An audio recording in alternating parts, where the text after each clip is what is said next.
Hello, and welcome to another episode of It's a History Podcast. I am your host, Madison, and this week we are continuing our look at the Boston Tea Party. Last week we took a look at what led up to the feelings of discontentment among the colonists, including how the tea tax differed from the other taxes the colonists paid. This week we are going to continue where we left off, with feelings coming to a head and get into the actual events of the Tea Party. So where we left off, the colonists had just spent years boycotting tea in a not-so-perfect way and were starting to go after the East India consignees that lived in their area, demanding that they quit their jobs to be on the same side as the colonists. And by then, the tea that had been purchased by consignees was well on its way into the Boston harbor.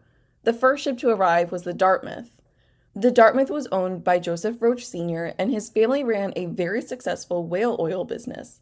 They needed their ship to be emptied of tea so that they could load up the ship with whale oil to send back to England.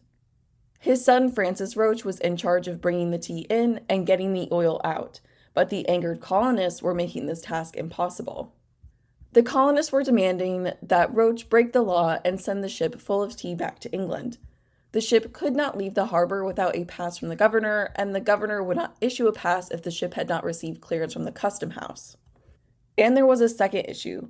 The Dartmouth, while awaiting its official entrance into port, was parked nicely underneath the stern of a British warship, which would soon be joined by two additional warships. On November 28th, two custom house officials even rowed out and boarded the ship, which was highly unusual. But the ship was holding some highly contested cargo. The clock was ticking for the Sons of Liberty, who had less than 20 days to decide what to do with the tea issue.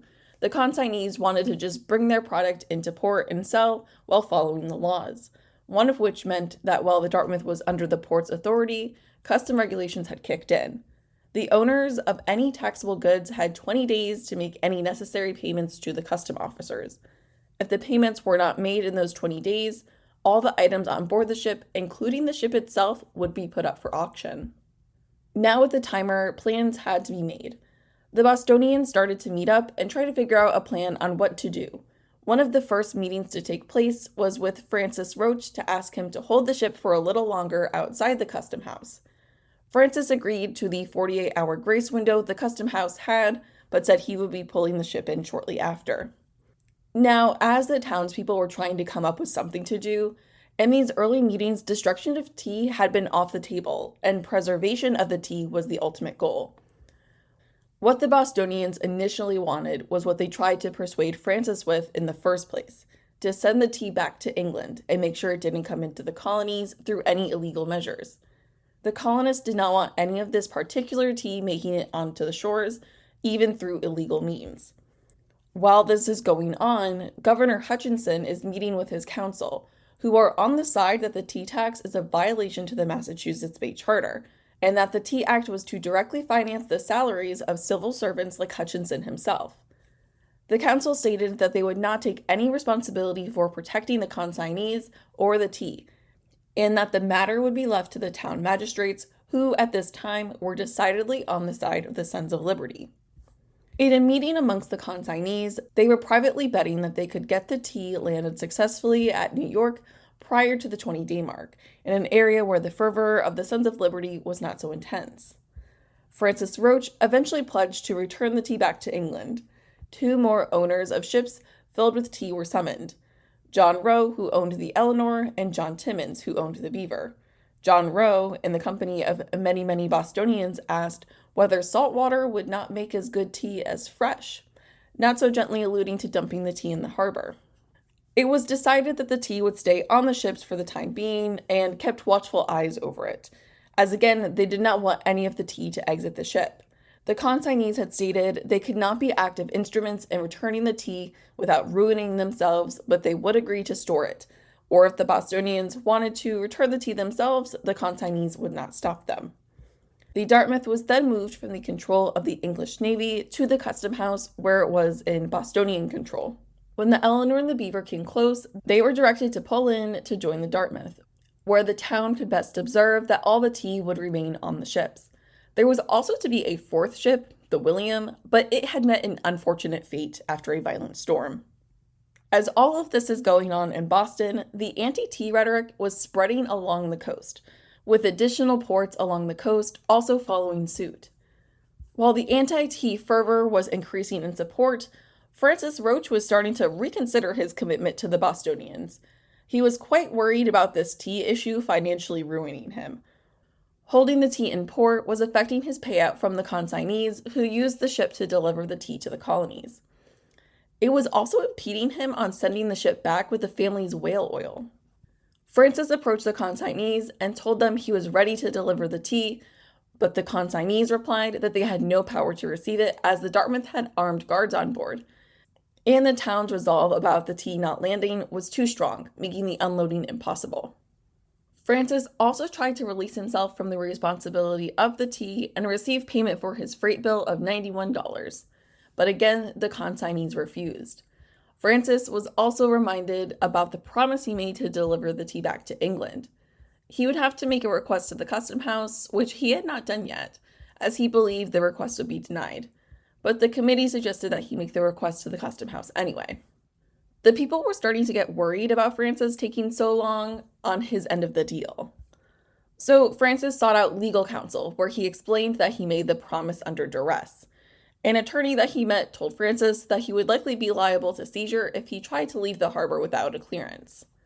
After some back and forth at a town meeting, Francis stated that yes, he would go and request to leave the harbor, but 10 people from the town would be joining him to make sure he actually followed through. At the custom house, Francis met with the port's collector, Richard Harrison, and said, "I am obliged and compelled by a body of people assembled at the Old South Meeting House at the utmost hazard and peril of my life to demand of you clearance for the ship Dartmouth to go to sea in her present situation with the tea on board." Harrison promised Francis that he would have a decision by the morning. Harrison sought out advice from his colleague at the custom house, and together they decided that they had no authority to give Francis the clearance for an illegal journey. Now Francis could not legally leave the harbor. Now we had made it to December 16th, the 20-day mark after the tea had arrived in the harbor.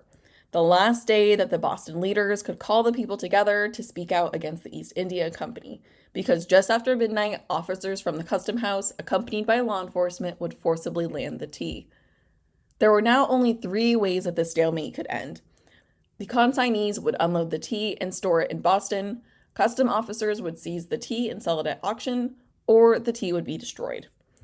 In one last-ditch effort to receive permission for the Dartmouth to leave the harbor and return to England with the tea still on board, Francis met with Governor Hutchinson. In his meeting with Hutchinson told Francis that he technically could not grant a permit from the governor for any ship that had not been properly cleared by the custom house. Hutchinson, in regard to whether he would grant a permit anyways, stated he could not think it his duty in this case and therefore should not. Francis and Hutchinson discussed what they think the townspeople would do, and they both surmised that the likely outcome was somehow forcing the tea back to England. With his answer, Francis started to make the journey home and did not return until twilight. While Francis was on his journey to Hutchinson's house, a group called the Mohawks, who may or may not have worked with the Sons of Liberty, it is still up in the air at this point in history, were making their own plans. They fully believed that Hutchinson would deny Francis his request, so they started to come up with their plan to destroy the tea. The plan itself was created. With the cover of darkness, disguised as Native Americans, they would board the ships and within 2 to 3 hours dump all of the tea into the harbor. They determined that it would take about 24 men with knowledge on how to unload cargo from ships. So, when Francis arrived back in town just about 6 p.m. to deliver the news, the Sons of Liberty were expecting that the governor had said no. The people asked if Francis would send the ship back, and he said no, as it would financially ruin him. They then asked if he would unload the tea, which he also replied no, as the consignees would not take possession of the tea. He was stuck in limbo, and the only way that Francis saw forward was when the customs officials would seize his cargo and his ship after the 2-week wait was over. So what exactly happened during the Boston Tea Party? On the night of December 16th, roughly 100 men boarded the 3 trading ships, the Dartmouth, the Eleanor, and the Beaver, that held the many barrels of tea and began dumping the 340 chests of tea into the harbor. Within these 340 chests, there was about 46 tons of tea. A crowd watched on as the rebels started dumping the tea. Onlookers reported that it was very quiet while the act was happening. It was also reported that the ones dumping the tea did just that. They only dumped the tea and did not touch any of the other merchandise that the ships were carrying. Some of the men involved could not help themselves and stuffed handfuls of the loose tea in their pockets. Onlookers even tried to row into the wharf as the tide was low, and the tea started to pile up along the sides of the boats. But the majority reprimanded them on the principle of the matter.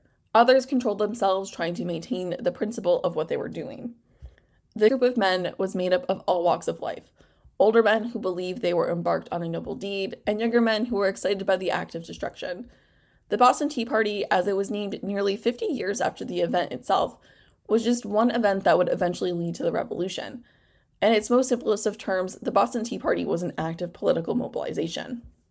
The Tea Party itself lasted just a few hours, with the men working quickly and efficiently to offload the tea into the harbor.